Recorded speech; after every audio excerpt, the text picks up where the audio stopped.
Good morning student. Class 7 के बच्चे ध्यान देंगे। लेसन 8 में क्रमशः पढ़ेंगे जलवायु।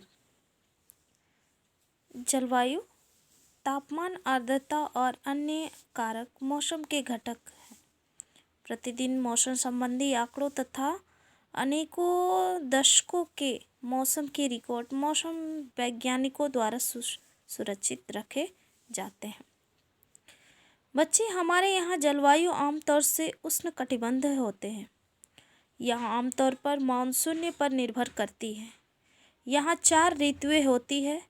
शीत ऋतु जो जनवरी फरवरी, ग्रीष्म ऋतु मार्च और मई, वर्षा ऋतु दक्षिण पश्चिमी मानसून का मौसम जून से लेकर सितंबर, और मानसून पश्चात ऋतु अक्टूबर से दिसंबर तक।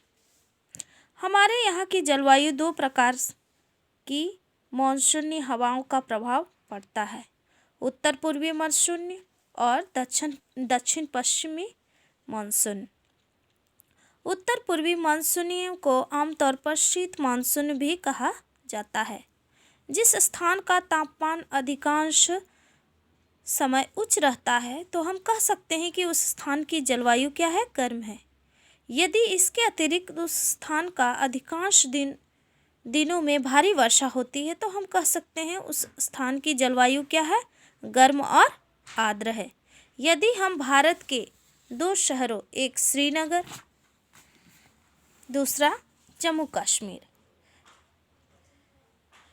दूसरा है चेन्नई, के औसत तापमान की गणना करें तो आप क्या पाएंगे बच्चे, उसका तुलनात्मक रिकॉर्ड तैयार करें तो हमें उस स्थान के जलवायु का पता चल जाएगा ना।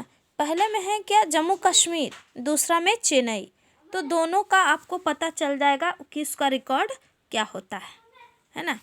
तो कुछ और दूसरे जलवायु और जंतुओं में अनुकूलन के विषय में पढ़ेंगे। तो इसमें हम लोग जलवायु के विषय में पढ़े। अब हम लोग जंतुओं में अनुकूलन के बारे में पढ़ेंगे।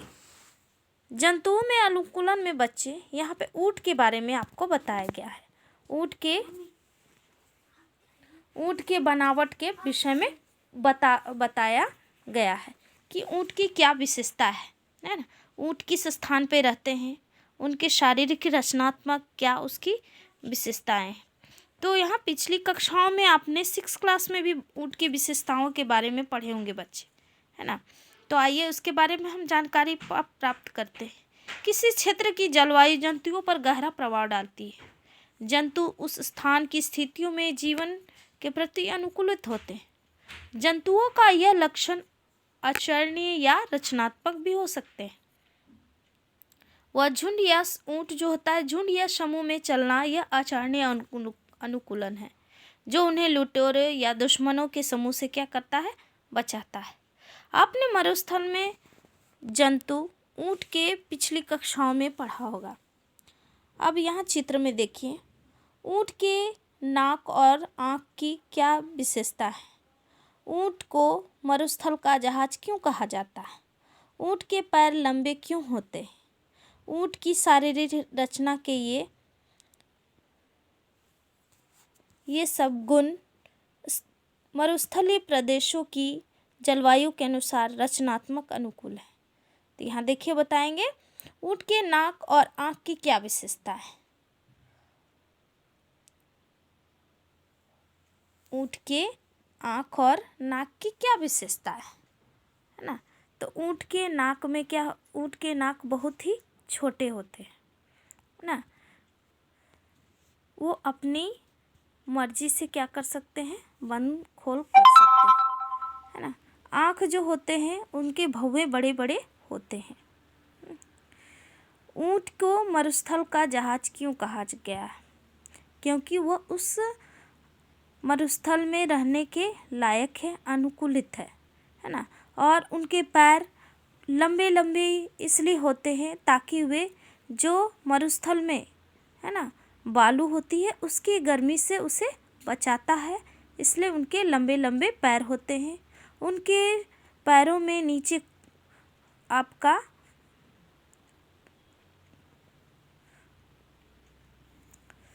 गद्देदार स्पंज पाया जाता है जो उन्हें बालू में चलने में क्या करते हैं, मदद करते हैं। उनके शरीर पे एक कुबड़ होता है ना, उसके शरीर में एक कुबड़ होता है, उसमें चर्बी जमा होता है ना, जिससे उसे चर्बी क्या है, उस मरुस्थल में रहने के अनुकूलत बनाया गया है, क्योंकि उसे उस चर्बी के कारण उन्हें जल्दी प्यास नहीं लगती है। इस प्रकार ऊँट क्या है, मरुस्थल में रहने के लायक है, अनुकूलित है ना। नेक्स्ट है बच्चे आपका ध्रुवीय भालू। ध्रुवीय क्षेत्र पृथ्वी के दोनों ध्रुवों के समीप स्थित होता है, जैसे उत्तर पूर्व ध्रुव और दक्षिण ध्रुव। ध्रुवीय क्षेत्र के कुछ परिचित देश हैं, जैसे कनाडा, ग्रीनलैंड, स्वीडन, फिनलैंड इत्यादि। अमेरिका और रूस। साइबेरिया क्षेत्र है ना, उष्णकटिबंधीय क्षेत्र के पड़ने वाले देश Bharat, Indonesia, Kenya, Nigeria, Uganda आदि। ध्रुवीय क्षेत्रों में जलवायु बहुत ही सर्द होती है, जहाँ अधिकतम 6 माह तक सूर्यास्त नहीं होता है तथा 6 माह सूर्योदय नहीं होता है। न्यूनतम तापमान -37 डिग्री सेल्सियस तक हो जाता है। यहाँ रहने वाले जंतु इसी अनुसार अनुकूलित होते हैं। जैसे यहाँ देखिए ध्रुवीय बालू की कुछ विशेषताएं बतलाई गई है ना। शरीर पर बालों की 2 मोटी परतें होती है।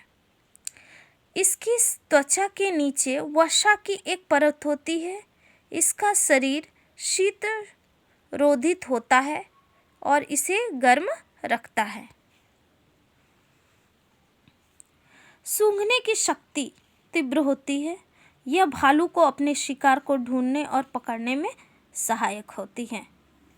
सफ़ेद बालों के कारण सफ़ेद बर्फ की पृष्ठभूमि में यह आसानी से दिखाई नहीं देता। इससे परभक्षी और शिकार उसे आसानी से देख नहीं पाते हैं। नेक्स्ट है, इसके नाखून मुड़े हुए, लंबे और पैने होते हैं। यह इन्हें बर्फ पर चलने में क्या करते हैं, सहायता प्रदान करते हैं। इसी प्रकार ध्रुवीय क्षेत्र का एक अन्य परिचित जंतु है पेंगुइन। इसके शरीर में भी सर्दी से बचने के लिए मोटी चर्बी की परत होती है। ये एक अच्छे तैराक भी हैं। तैरने के लिए पैरों में जाल जैसा बना होता है। इस क्षेत्र में रहने वाले अन्य प्रकार के प्राणी भी हैं, जैसे मछली, कस्तूरी मृग, रेंडियर, लोमड़ी, शील, व्हेल तथा अन्य कई प्रकार के पक्षी भी सम्मिलित हैं।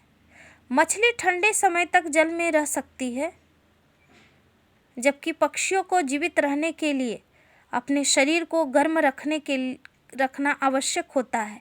इसलिए ये अधिक सर्दी होने के कारण ये गर्म स्थानों की ओर चले जाते हैं।